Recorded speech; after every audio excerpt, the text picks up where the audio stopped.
नमस्कार दोस्तों, वैदिक मंथन चैनल में आपका स्वागत। आइए एक डिबेट और सुनते हैं साजनी सर का। सर, आप जो कार्य कर रहे हैं ये बहुत सराहनीय कार्य है।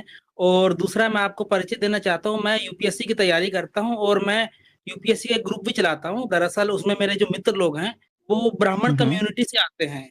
तो अक्सर इन ओके। मुद्दों पर बहस बहस होती रहती है, जैसे राम को लेकर, श्री कृष्ण को लेकर। और अब मैं आपको एक पर्सनल ओपिनियन अपना बताना चाहता हूँ कि वो लोग हुँ, हुँ। मेरे से इस लहजे में नफरत करते हैं कि आप ग्रुप में जो भी लेख लिखते हो, जो कंटेंट साझा करते हो, वो हमारी हुँ। धार्मिक भावनाओं के खिलाफ होता है।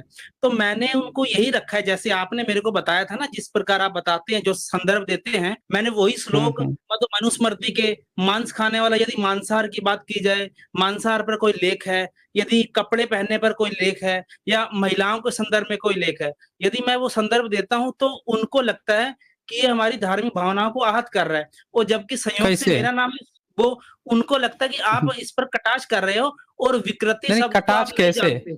मतलब नहीं, उनको लगता कटाक्ष है कि कैसे? आप मतलब कोई कोई किताब हाँ, से अगर हाँ, रेफ़रेंस यस, यस, निकाल के शेयर कि किया जाए, आप हमारे उससे मनु धार्मिक आप भावना कैसे आहत होती है? हाँ, कह रहे हैं आप हमारे भगवान को गाली दे रहे हो। मनुस्मृति ने, मतलब हमारे मनु भगवान ने, मतलब अच्छा लिखा हुँ। है। और जो यदि ऐसा तो नहीं होता तो राजस्थान तो जो हाई कोर्ट में उनको मनु की मूर्ति लगी हुई है। हुँ। तो जी, जी, हुँ, जी। हुँ। तो इसी बारे में कह रहे थे कि वो हट जाती अगर ऐसा नहीं होता तो। हुँ। हाई कोर्ट ने भी वो बात कह रखी है कि हाई कोर्ट अगर ऐसा करता तो मैंने उनसे यही कहा हुँ। कि उस कोर्ट में कितने लोग जज एससी के हैं या एसटी के हैं जो उस मूर्ति को हटाने की बात करें, पहली बात तो। तो हुँ। इसी इसी रूप में लेकर, मतलब वो कहते हैं हमको कि हाँ, आप हमारी धार्मिक भावना को आहत कर रहे हैं। तो मैंने यही कहा, प्रमाण दीजिए आप, आपके ग्रंथ सच्चे हैं तो आप बताइए कल्चर। और हमारे देश के जो डिप्लोमेट चाहे हों, चाहे हमारे देश के राष्ट्रपति हो, प्रधानमंत्री हों, वो देश में क्यों कहते हैं कि हम बुद्ध के देश से आए हैं? वो क्यों नहीं बोलते कि हम राम जन्मभूमि से आए हैं या महादेव की शरण से आए हैं या कृष्ण के यहाँ से आए हैं? तो ऐसा ये तर्क बात जब करते हैं, तो फिर सामने से उनका जवाब आता है कि आप लोग तो मतलब बात नहीं मानोगे, अपनी बात को सर्वोपरि करोगे। मतलब मेरे दोस्त लोग भी ऐसा बोलते हैं। अब समझ में नहीं आता कि मैं उनको कैसे प्रमाणित करूँ या कैसे बताऊँ? वो मेरे को इस लहज़े से बुरा समझते हैं। देखें, जातिवादी जो होता है ना, जातिवादी की पहली लक्षण ये होती है कि वो आपको सुनेगा नहीं। दूसरी जी, बात कि जब आप उसको सच बताएँगे, तो तुरंत ही उसका जातिवाद बाहर नज़र आ जाएगा। अब वो क्या करेगा कि वो जान जाएगा कि आप बिल्कुल सत्य बोल रहे हैं, तो वो इस बात को नहीं कहेगा कि आओ हम इसकी ना चेक कर लेते हैं कि हमारे ग्रंथ में लिखा है कि नहीं लिखा है। वो क्या जी। करेगा, आपको ना एंगल बदल देगा। जैसे उसने क्या कहा, धार्मिक भावनाओं को आहत। अच्छा, धार्मिक भावना क्या आहत होती है? जिस हाँ जी, किताब में वो बात लिखा है, जिसने लिखा है वो भी ब्राह्मण है। छाप के जो जी, बेच रहा है वो सब ब्राह्मण हैं। भारत में जी। सैकड़ों साल से वो छाप के बेच रहे हैं, वो सब के सब ब्राह्मण हैं, उनके ही देख-रेख में सब चल रहा है। तो क्या वो उसकी धार्मिक भावना अभी तक आहत नहीं कर रहे थे? बस जैसे कोई गैर ब्राह्मण व्यक्ति उस किताब को पढ़ के एक बार पढ़ के दिखा दिया कि भाई इस किताब में ये लिखा है तो धार्मिक भावना कैसे आहत हो गई? आप जी हाँ, सोचिए। बिल्कुल वही वो चीज़ वही वही तो वो ऑलरेडी कह रहे हैं। किताब और में छपी हुई है, मार्केट में बिक रही है, तो इनकी कोई धार्मिक ये भावना, ब्राह्मण छाप के अनुवाद करके बेच रहा है, कोई धार्मिक भावना आहत नहीं हुई। तो इससे ये पता चलता है कि वो दरअसल ये दिखा रहे हैं कि हम तो दादा हैं, हम जो है जातिवादी हैं और तेरी औकात नहीं है बे कि तुम हमसे ना धर्म पे बात कर हाँ, सको। Yes, yes. समझ रहे हैं ना? और वो ये कह रहे हैं, दरअसल वो यही बात उनके अंदर कह ही रहे लॉजिकल हैं। जी, वही उनके अंदर जो हाँ। लॉजिकल फैलेसी वाला कॉन्सेप्ट है ना, कि हम बात कर रहे हैं कि हाँ, यहाँ पर तो कहते हैं कि नहीं, नहीं, नहीं, नहीं, आप सुनो, कटाक्ष मुस्लिम पर नहीं। क्यों नहीं करते? नहीं, नहीं, जी। वो ये नहीं कह रहे हैं कि उनके अंदर लॉजिकल, वो दरअसल दादागिरी दिखा रहे हैं, कह रहे हैं कि हम तो ठोक के जातिवादी हैं बे, तुमसे काहे बात करेंगे धर्म पे, वो ये कह रहे हैं दरअसल। लेकिन कहने का लहज़ा दूसरी तरह से है कि धार्मिक भावना आहत कर रहे हो, ये कर रहे हो, वो लहज़ा थोड़ा बदल दिए हैं। असल में वो ये कहना चाहते हैं कि हम घोर जातिवादी हैं, ऐसे ही जातिवाद करते हैं, ऐसे ही छाप के बेचेंगे, बेटा तू ना कह नहीं पाओगे, मेरे सामने मुँह नहीं खोल के, मेरी लिखी हुई बात तू हमसे काहे दिखा रहा है बे? हम तो घोर जातिवादी हैं, हमारे जी, बाप-दादे जातिवादी थे, यही छाप के बेचेंगे हम। अगर जी हाँ, उनकी धार्मिक भावना आहत हो रही होती, तो वो जाके जो छाप के बेच रहा है, उस पर जाके अभी तक फैसला करवाते हाँ, कि इन्होंने गलत छपाई की है, हमारे धर्म ग्रंथों में गलत लिखा है, उस पर जाके वो बहस कर रहे होते हैं। वो आपसे कह रहा है, यानी कि वो ये कह रहा है कि हम तो छाप के बेचेंगे बेटा, तू कौन होता है हमको हमारी गलती दिखाने वाला? वो ये दरअसल ये कह रहे हैं, लहज़ा बस बदल दिए हैं। हाँ जी, बस वही। और समझ रहे दूसरी हैं? बात, जो गणेश हुँ, चतुर्थी जब अभी हुई थी हाल ही फिलहाल में, तो हमने यही कॉन्सेप्ट रखा कि गणेश चतुर्थी जो होती है, तो ये क्यों नहीं किया जा सकता कि चलिए आपकी मान लेते हैं बात, ठीक गणेश चतुर्थी थी, जबकि वो भी उसका कॉन्सेप्ट भी गलत है, जैसा कि आपने अपनी स्ट्रीम में बताया भी, अच्छे से बताया। तो अब बात यहाँ पर आती है कि आप लोग क्यों ये बड़े-बड़े जलाशयों में गणेश की मूर्ति करते हो, विसर्जित करते हो, जिसमें पीओपी होती है, जानवरों को भी हानि होती है, तो फिर आपकी धार्मिक भावनाएँ कहाँ चली जाती हैं और आप लाते हो मूर्ति को और 10-11 दिन में वहाँ पर उसको मतलब भगा देते हो। ये कौन-सा आपका भगवान है, जो आता है और जो भागता है और उसके बाद आप कहते हो कि हम रो रहे हैं उस भगवान के नाम पर। अब बात यहाँ पर ये भी आती है, तो फिर शब्द यहाँ पर यही आता है कि आप लोगों की धार्मिक भावनाओं को आहत क्यों कर रहे हो? तो मैंने कहा भीड़ तो वही चाहेगी ना, जो मतलब उनको पता नहीं है। और एजुकेशन का स्तर आप जानते हो, आज़ादी के बाद भारत की जनता कितने परसेंट लिटरेसी रेट कितना था हमारा, और आज का लिटरेसी रेट क्या है? धीरे-धीरे लोग पढ़ रहे हैं, लिख रहे हैं और तर्क करने की क्षमता उनके अंदर डेवलप हो रही है। जब तर्क करने की क्षमता डेवलप हो रही है, तो वो चाहेंगे ना हम वैज्ञानिक सोच के आधार पर हम तय करें कि क्या सच है, क्या झूठ है। उस बात को वो मानना नहीं चाहते और सब कुछ रख देते हैं कि व्यक्ति की आस्था होती है, भगवान की लीला होती है। जैसे ये विकास दिव्य कीर्ति सर बोलते हैं ना, अक्सर विकास दिव्य कीर्ति सर मतलब अपने इन मुद्दों पर नहीं बोलते हैं। चाहे तो वो बोल सकते हैं, परंतु बिज़नेसमैन एक हैं तो क्यों बोले वो? कि भगवान की सब लीला है, गलत कृत्य होते रहेंगे, सब होते रहेंगे लेकिन बोलते नहीं हैं। ये उनका मतलब एक तरह से कह सकते हैं मेरे मार्गदर्शन भले ही हैं, मैं उनका मतलब शिष्य रहा हूँ, लेकिन एक दोगलापन उनके अंदर से आ जाता है कहीं न कहीं निकल कर। वो नज़र नहीं आता अलग बात है, परंतु इसमें कोई दो राय नहीं है। तो ऐसे-ऐसे तर्क प्रस्तुत करते हैं कि आप आस्थाओं पर प्रश्न चिन्ह क्यों लगाते हैं? ये हमको हमारा एथिक्स सिखाता है। मैंने कहा एथिक्स तो सिखाता है, लेकिन एथिक्स हमको ये भी सिखाता है कि आप तार्किक बनो। हमारे संविधान में भी लिखा गया है कि वैज्ञानिक दृष्टिकोण लेकर आओ अपने अंदर। दरअसल यहाँ पे बात पता है क्या है? यहाँ पे बात ये है कि बहुजन समाज ये बात बार-बार रिपीट करने की ज़रूरत है कि ब्राह्मण की सारी किताबें हमारी आस्था आहत कर रही हैं। बहुजन समाज क्या करता है, किताब उनकी खोल के दिखाता, वो आपको उल्टे कह देता है कि हमारी भावना आहत कर रहे हो, हमारी ही किताब हमको दिखा रहे हो। यहाँ पे जी, बहुजन समाज को अब ये कहने की ज़रूरत है कि भाई तेरी किताब जो है ना, हमारी आस्था आहत करने के लिए लिखी गई है। तू छाप-छाप के इतने साल से बेच रहा है, तूने इसको हमारा धर्म बना दिया है। बहुजनों की आस्था, एससी, एसटी, ओबीसी की आस्था आहत करना तेरा धर्म है। बहुजन समाज को ये खुल के ये बात आज तक नहीं कहा है, तो वो कह रहा है कि आस्था आहत। यहाँ पे सीधी-सी बात है, क्या अब क्या कहना है? ये कहना है कि ऐसा है, तेरी ये अपनी आस्था की बत्ती बना के रख ले, हमको चाहिए ही नहीं ऐसी जी, किताब जो हमारे बारे में ऐसी बात लिखे। हमारे लिए बाबा जी, साहब हमारा हमको अपना कल्चर दे के गए हैं, ये हमारा कल्चर है, हम तो जा रहे हैं भाई उधर। तू अपनी ये रख ले, तेरी आस्था इसमें है तो तू अपनी आस्था ऐसे ही पाल ले, हमको चाहिए ही नहीं ऐसी आस्था, ना चाहिए ऐसा धर्म। अब बताइए ये जी, किताब छा के ये मुस्लिम जो है कुरान छाप के बेच रहा है, आप कुरान खोल के जी, उसको दिखाएँगे, तो वो क्या जी। कहेगा आपसे? कि तू हमारी आस्था आहत कर दिया। हाँ, ये तो उसकी तरफ ईसाइयत से को सवाल तो बहुत सारे आ सकते हैं। जी, जी। हाँ, वो तो ये कहेगा ना कि आप इसका मतलब सही से नहीं समझे, हम आपको समझाते हैं, क्या जी हाँ, मतलब बिल्कुल, हुआ यस, यस, यस, इसका यस, हैं? यही बोलते हैं। ये लोग भी यही बोलते हैं ये कि आपको संस्कृत तो नहीं आती और ये इसका आप हाँ, विकृत तो अर्थ निकाल नहीं, नहीं रहे हो। नहीं, नहीं संस्कृत का इसमें मतलब ही नहीं है। अर्थ आप जी, कैसे निकालोगे भाई? अर्थ तो वो निकाल के ऑलरेडी ब्राह्मण अनुवाद करके बैठा हुआ है। जी आप हाँ, जब एक वो ईसाई से उस बोलते अनुवाद को हैं मानते नहीं है। जी, जी। हाँ, तो उनके मानने ना मानने से हमको क्या लेना-देना है? अगर मार्केट में अवेलेबल है, सरकारी रूप से अगर प्रतिबंध नहीं है, तो जी हाँ। वो सरकारी रूप से अगर प्रतिबंध नहीं है, तो वो उसका काम है ना, आपका काम थोड़े है भाई। आप गए किताब खरीदे, जो मिला आप उसको पढ़ रहे हैं। जी हाँ, और बस आप इतने जब हमने पढ़ इतने रहे कदम हैं तो उठाया। अगर जी, आप वही बोल रहा हूँ ना कि जब आप पढ़ रहे हैं तो उसका वो कौन होता है फिर ये करने वाला भाई कि आस्था आहत हो रही है, आस्था आहत हो रही है तो जाके चैलेंज कर।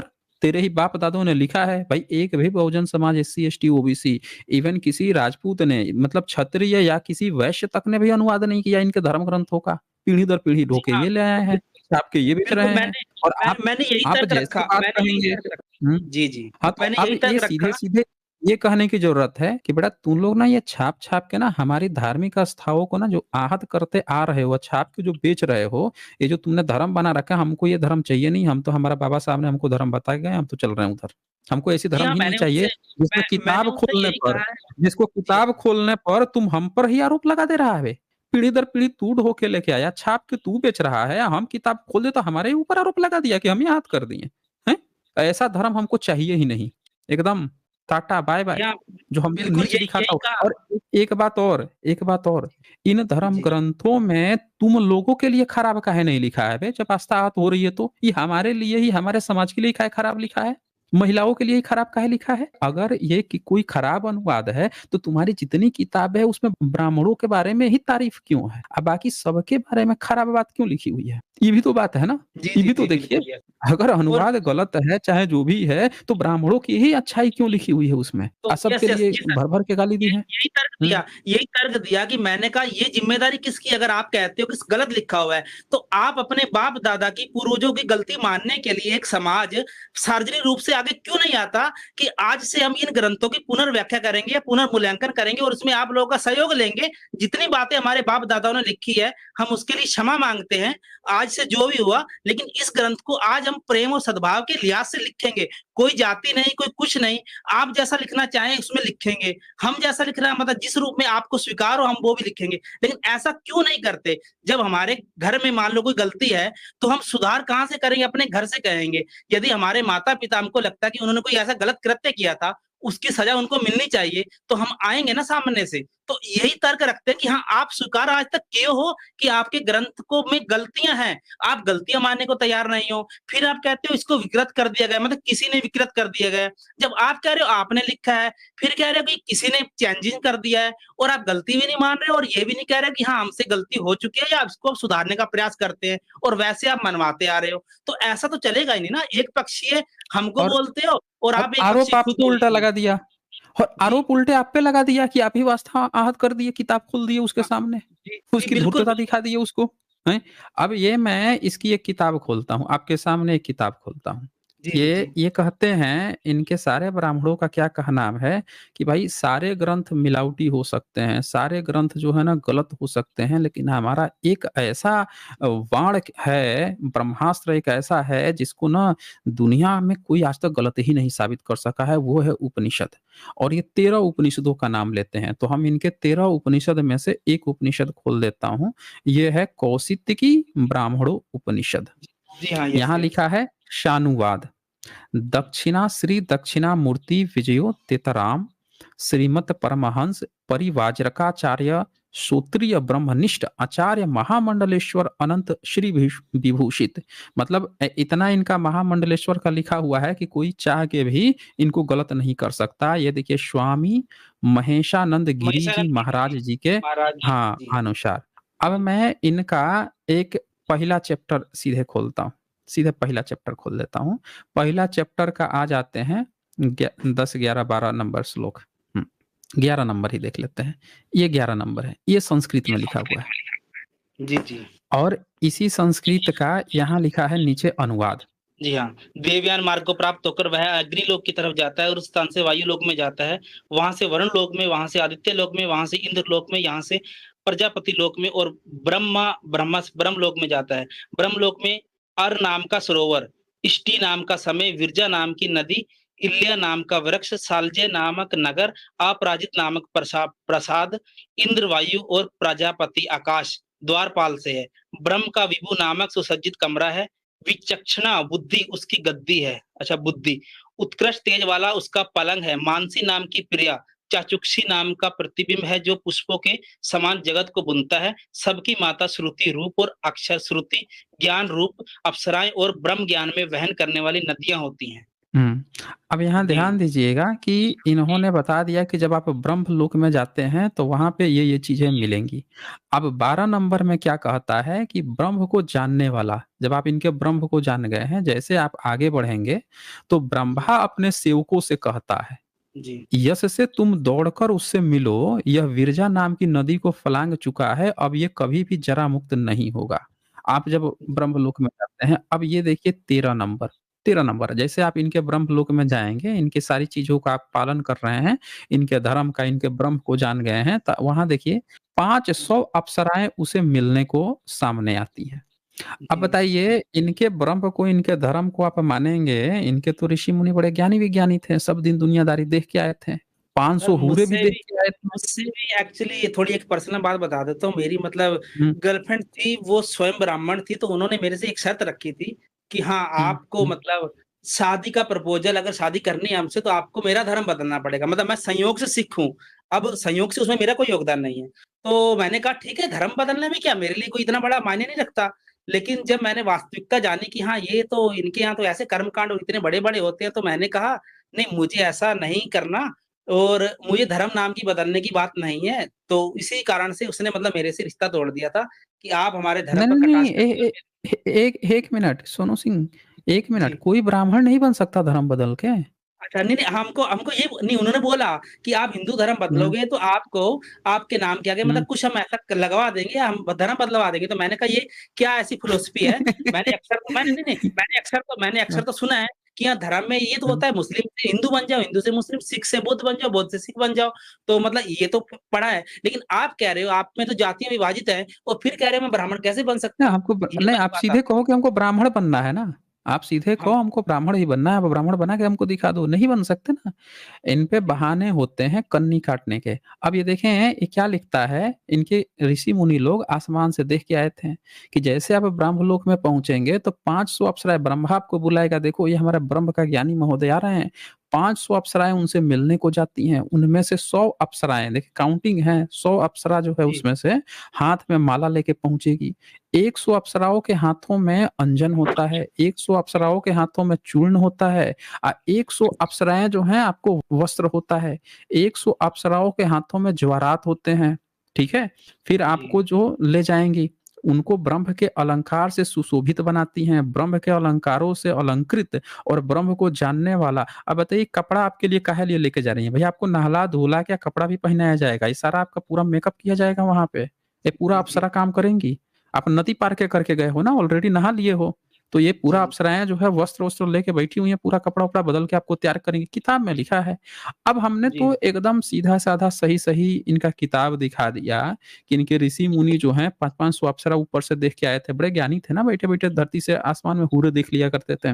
मतलब इनकी तो टक्कर चल रही है ना इस्लाम से। अरे तुम 72 हूर, हमारे यहाँ 500 हूरे हैं भाई। आप बताइए हाँ आप जी, हमें कि इसमें मिलावट कौन कर देगा। यहाँ लिखा है तम पंचशतना अप्सरश्याम, लिखा हुआ है कि यहाँ पे पंचशतना 500 अप्सरा लिखा हुआ है यहाँ पे। जी, अब 500 बताइए अप्सरा है। 500 अप्सरा, हाँ 500 अप्सरा जब यहाँ लिखा हुआ है, प्रति धावंती शतम माला हंसता, जिसमें से 100 जो है माला हाथ में लेकर खड़ी हैं। जब ये बात लिखी हुई है ऑलरेडी, अब कोई इसको कैसे क्या कह देगा कि भाई तुम आस्था आत कर दिए कि हमारे यहाँ 500 हूरें खड़ी हैं वहां पे। हम तो अभी तक इस्लाम को, मुस्लिम दूसरे दूसरे धर्मों को कहते थे तेरे यहाँ जन्नतें हैं, हूरें मिलेंगी, ये मिलेंगी। असल में क्या है कि भारत में हमारे बहुजनों को ट्रोल करना सिखाया जाता है दूसरों को, बजाय कि हम अपनी धर्म ग्रंथ को। वो क्यों आपसे डायरेक्ट, जब से आपने उसकी किताब खोली, आपसे वो क्यों ऐसे बोला कि आप हमारी धार्मिक आस्था, क्योंकि उसको पता है कि किताब खोल देगा तो हमारी पूरी पोल खुल जाएगी। तो जी हाँ, बोल रहा है। और पहली आपका नज़र में जैसे हमको इसको डिस्कार्ड कर देना है कि इससे बात ही नहीं करनी। उनको पता है ना कि हमने इतनी गंदगी भर-भर के लिखी है कि अगर एक बार खुल गया तो सारी पोल पट्टी खुल जानी है। तो डिबेट करने की बोल रहा था, तो मैंने आज बोला कि हाँ, चलिए ठीक है, हाँ, ले आज आइए। सर के चैनल पे चलते हैं, आज डिबेट करेंगे, मतलब थोड़ी देर पहले ही बोल रहा था। और फिर उसने क्या किया, मुझे मतलब एक मेरा ग्रुप तो स्वयं का अलग से है, 1500 लोगों का, और उसका 12,000 लोगों का अलग से ग्रुप है, एक व्यक्ति का, ऋतिक तिवारी है वो, मतलब बिहार में सिलेक्टेड है बीपीएससी में। तो उसने मेरे को मैसेज ले इस आइए रूप ना में उसको। किया, इस रूप में हुँ, किया कि आप इस बात का ध्यान रखो कि मैं धार्मिक पर्सन हूँ, और मेरे जैसे बहुत लोग हैं जो धर्म ग्रंथ में विश्वास करते हैं, तो उनका अनादर करने की कोशिश नहीं करनी चाहिए। यह असभ्यता का परिचायक है, हुँ, और उनको अच्छा। बिना जाने हुँ, बिना जाने सिर्फ उनके संदर्भों को लिखना मूर्खता भी है। तो आप बताइए, अच्छा। ये मेरे को बंदा समझा रहा है, और मैंने इसको यही कहा कि मैंने प्रमाण ही तो माँगा था। मैंने कहा आप बोल रहे हो राम मंदिर बना है जहाँ पर, तो हमको प्रमाण दिखा दीजिए। और संसद में स्वयं मंत्री साहब महोदय बोल रहे हैं, मतलब वर्तमान सत्ताधारी पार्टी के, कि हमको राम सेतु का तक का एविडेंस नहीं मिला है। आप कह रहे द्वारका भी है, राम सेतु भी है हमारा, और राम मंदिर भी है। तो मैंने कहा प्रमाण सहित एएसआई का नाम तो सुना होगा ना, मैंने यही पूछा, और इतने प्रश्न करने से मुझे ग्रुप से बैन कर दिया। और जबकि वो सभी लोग, एक का नाम त्रिपाठी था, एक का तिवारी था, और एक पंडित नाम से कुछ था, पंडित उद्धव ठाकुर कुछ ऐसे करके, और ये सब मेरे पर टूट पड़े। और बाद में इनका ओनर मैसेज कर रहा है मेरे को कि आप ऐसा करते हो, आप बताएं।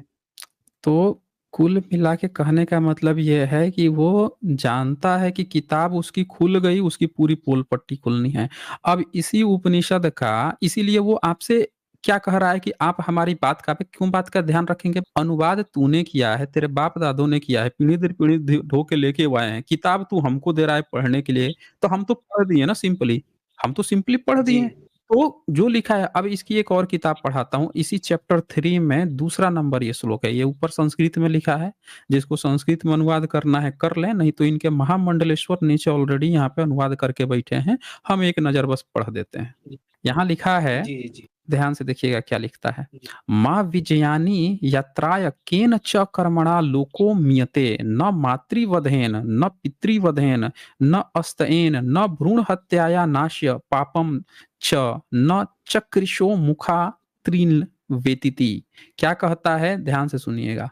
कहता है, इंद्र बोला, कोई दूसरे को जो दिया हुआ वरदान स्वयं पसंद नहीं करता, अतः तू अपने लिए आप ही वरदान मांगे। इंद्र बोल रहा है कि मुझसे वरदान मांग ले भाई। प्रतदन बोला, जी मुझे पसंद करने के लिए कुछ है ही नहीं। इंद्र ने कभी सत्य का त्याग नहीं किया है, क्योंकि इंद्र सत्य रूप है। इंद्र बोला, तुझ ही को जान, मनुष्य के लिए मैं यही उत्तम हित मानता हूँ कि मुझे पहचाने। इंद्र कह रहा है कि मैं तो ये चाहता हूँ कि मनुष्यों, तुम मुझे ठीक से पहचान लो मैं कौन हूँ। कैसे? सुनो। त्वष्टा के जी 3 मस्तक वाले पुत्र को मैंने मार डाला था। वेद से जी रहित सन्यासियों को मैंने भेड़ियों को दे दिया। मतलब ऐसे सन्यासी जिनको वेद नहीं आता था, उनको तो मैंने भेड़ियों को दे दिया, नोच-नोच के उसको खा गए। अनेक संधियों जी का अतिक्रमण करके आकाश में प्रहलाद के वंशजों को मैंने मारा था। अब ये देखें, अनेक संधियों का अतिक्रमण मतलब आपसे डील हाँ, अच्छे से हो मतलब गई है, लेकिन अब वो ये मैं डील जो तोड़ रहा हूँ। जो समझौता हुआ। हाँ, हाँ हाँ, जी, हाँ जी। संधि को तोड़ के अब प्रहलाद, ये प्रहलाद जिसको कहते हैं कि विष्णु जी का भक्त था, उसके वंशजों को मार डाला भाई इसने। फिर भी मेरे जी, सिर का एक बाल भी टूटने नहीं पाया। मतलब इतने सारे लोगों को मैंने मार दिया। झूठा संधि तोड़ के, संधि होने के बाद भी उसको तोड़ के धोखा दे के मारा, तब भी मेरे सर में से एक बाल न टूट पाया। तो जो मुझको जानता है, ठीक है? उसका जी, लोक किसी कर्म से, जो मुझको जानता है उसका किसी भी कर्म से, जैसे मातृवध से, मतलब अपनी माता को तुम मार दो, हत्या कर दो, कत्ल कर दो। पितृवध, अपने बाप को मार डालो, कत्ल कर दो। चाहे चोर बन जाओ, चोरी करो, चाहे भ्रूण हत्या कर दो, उससे कभी आपका कोई चीज नष्ट नहीं होगा। कभी वह पाप कर्म करने की इच्छा करता है तो उसके मुख की कांति फीकी नहीं हो पड़ती। यानी कि अगर आप मुझे मानते हो तो आप अपने माँ को मारो, बाप को मारो, भ्रूण हत्या करो, चोरी करो, या कोई भी पाप करो, आपको कोई पाप लगेगा ही नहीं। आपके चेहरे पर फीका तक नहीं पड़ेगा, जैसे मेरा नहीं पड़ा। ये इनका सबसे प्रमुख देवता है, वेदों का, उपनिषद का इंद्र, वो बता रहा है। अब जी, बताइए, जी, जी। जिसका देवता इतना खूंखार है, दरिंदगी सिखा रहा है, सबसे इनका प्रमुख देवता है ना वेद उपनिषद का, वो सिखा रहा है जी कि हाँ, तुम यस, दुनिया यस। का कोई भी क्राइम करो, बस तुम मेरा ध्यान रखो कि मेरी पूजा अर्चना कर लो, तुम्हारा बाल भी बांका नहीं होगा। बताइए, वो धर्म आपको क्या सिखाता है, क्या शिक्षा देगा ऐसे धर्म को मानने से? बोलिए। जी, वही बात इनको दिखाते हैं, तो ये कहते हैं कि नहीं ये हमारी किताब नहीं, तो फिर देखते हैं कि फिर किसकी है ना, आप लोग ब्राह्मणों की नहीं है तो फिर किसकी किताब है? तो आप मानते किसको? गीता बताओ, रामचरितमानस बताओ, कुछ ऐसी किताब बताओ ना जिसमें कुछ भी गलत नहीं है, चलो उसको मान लेते हैं, लेकिन दिखाओ तो सही ऐसी कौन-सी किताब है? फिर नहीं, कहते हैं कि एक बार विकृति हो को गई। अब ये इनके पास नहीं, ये इनके विकृति पास ये नहीं, गपोड़ने नहीं, वाला शब्द नहीं, जो है ना जी, जी, हाँ, नहीं, ये विकृति विकृति क्या इनके पास जो होती है? शब्द है ना, नहीं, नहीं, ये शायद विकृति जी हाँ, विकृति वही क्या तो होती है? विकृति तो उसको मतलब कहते किसी हैं ना, ने जैसे आप कह सकते हो बुद्धिज़्म के बारे में कह सकते हो, क्योंकि वो 12वीं-13वीं सदी में जला दिया गया, खत्म कर दिया गया। जी, तो जी, दोबारा जी, रिकम्पाइल हो रहा है, कुछ मिल रहा है, कुछ नहीं मिल, देखें वो हो रहा है, डबल साउंड आ रहा है। हाँ जी, हाँ। देखें, जब किसी चीज़ का मिट जाता है, खत्म हो जाता है, आप दोबारा रिकम्पाइल कर रहे हो, कुछ चीज़ मिला, कुछ चीज़ नहीं मिला, किसी ने खुद जोड़-तोड़ के लिखा, उसको कहते हैं ना विकृति। भाई तुम तो दावा कर रहे हो कि हम पीढ़ी दर पीढ़ी ढो के लाए हैं। अनुवादक भी तुम्हारा महामंडलेश्वर है, सबसे ज्ञानी विज्ञानी है। तो ये तुम हमको काहे सिखा रहे हो बे कि ये तुम्हारा अनुवाद गलत है कि विकृति, हम कोई वो विकृति वाला कहानी नहीं चलता ना यहाँ पे। विकृति वाला यहाँ कहानी नहीं चलता, छाप के ये बेच रहा, पीढ़ी दर पीढ़ी ये ढो के लेके आया। वो सीधे-सीधे ये कह रहा है कि तुम हमसे धर्म ग्रंथ पर बात मत करो, क्योंकि उसमें गंदगी भरी पड़ी हुई है। इसका सीधा-सीधा ये मतलब निकलता है। समझ रहे हैं सोनू सिंह जी? हम लोग मंत्रोच्चारण करेंगे, लेकिन हाँ, आप जो समझना समझो, हम तो ये हाँ, कर्मकांड मंत्र मानेंगे, वही सब कुछ पढ़ेगा, मानेंगे। मंत्र जी, यही मंत्र पढ़ेगा। पढ़ेंगे। प्रचार जी, जी। आपने कभी सुना है कि ये जब कहता हो कि हमारा उपनिषद बहुत अच्छा हो, तो ये कहता हो कि उपनिषद अच्छा है तो बाकी के ये चीज़ें गलत हैं। कभी-कभी सुना है आपने? नहीं, नहीं, कहीं नहीं, पे वही भी? तो कभी-कभी नहीं। और जो कभी आचार्य नहीं सुना प्रशांत है जी वो हैं, क्या जब आप उनका किताब अपना अलग हाँ, जब एजेंडा आप चलता है। किताब खोल के दिखाएँगे, वो तो वो है ना, जी, त्रिवेदी है ना, वो तो ब्राह्मणवाद जी। फैला रहा है ना वो, ब्राह्मणवाद फैला जी हाँ, रहा वो है। मतलब तो अर्पित जी ने उन पर वीडियो बनाई थी ना, मैंने देखी थी उनका, तो उनका अपना ही अलग स्टैंड अपना अलग रखते हैं। पहले सोचते थे ध्रुव राठी जी भी कुछ लगते हैं, रैशनल लगते हैं, लेकिन उसके बाद पता चला, वास्तविकता सामने आई कि वो तो सपोर्ट कर रहे हैं पूर्णतः ही, मतलब रामचरितमानस जैसे ग्रंथों का। और हमारे पास संयोग सर एक चीज़ है, एक सवाल आपसे मैं पूछूँगा, जैसे अब संयोग से हुँ, हमारा हिंदी साहित्य ऑप्शनल सब्जेक्ट है यूपीएससी में, अब हमारे लिए तो मजबूरी है, हमको वहाँ सुंदरकांड भी पढ़ना पड़ता है, उत्तरकांड भी पढ़ना पड़ता है। अब वहाँ पर कुछ अच्छी-अच्छी बातें लिखी हुई हैं, मजबूरन हमारे पास तो क्या विकल्प नहीं है ना। अभी दरअसल हमारा एक मोटिव नहीं है, मतलब ऐसा है कि हम समाज को उस रूप में सुधार पाएँ, क्योंकि पहले अपनी पोज़ीशन ग्रहण करेंगे। अब हमारे लिए अगर एग्ज़ाम वाला नेचर देखें, तो हमको थोड़ा-सा पोलाइटली रहना पड़ेगा, और हम ये नहीं वहाँ पर विरोध जता सकते किसी सार्वजनिक मंच पर जाकर डायरेक्ट अभी, कि हाँ, हम मतलब तुम्हारे में तो ये लिखा हुआ है, इसको सही करो या ऐसा करो, वैसा करो, क्योंकि फिर तो हम हमारे ऊपर विरोध हो जाएगा और हमको सिलेक्शन में बाधा आ जाएगी। अब संयोग से हिंदी साहित्य में हमको पढ़ना पड़ता है रामचरितमानस, और उनकी जो मतलब अंतिम जो कुरुक्षेत्र कविता है ना, कुरुक्षेत्र ही पढ़नी पड़ती है। अब वहाँ राम के प्रसंग भी आते हैं, और वहाँ मतलब उनके विभीषण के प्रसंग भी आते हैं, तो वो अब हमको मजबूरी में लिखना पड़ता है, और उनके फेवर में लिखनी पड़ती हैं बातें।